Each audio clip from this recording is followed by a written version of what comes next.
Good afternoon po mga kapatid. Nandito na po kami sa kanto ng Tambubong Beach. At ito po, na-discover namin ng isang halo-halo dito na very special.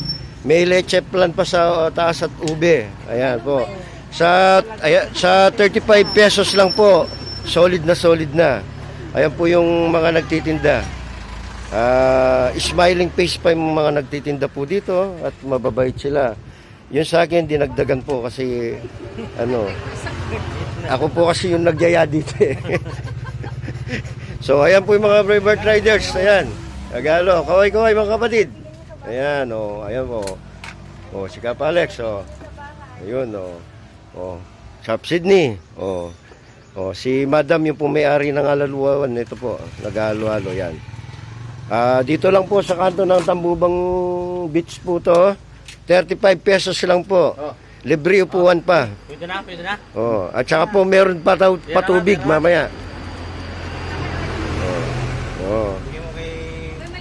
So yan, ito, tingnan nyo po, napakasarap. Ayan, may leche plan na, may ubi pa. Ayan. Mga kapatid, kuha na kayo ng halo-halo nyo. Akong bahala sa pag-aabot lang. May pre-taste pa. May pre-taste pa pala dito. Nabanggit nila pala kanina, may pre-taste. Yelo lang. So dito lang sa kanto ng Tambubong Beach Resort po.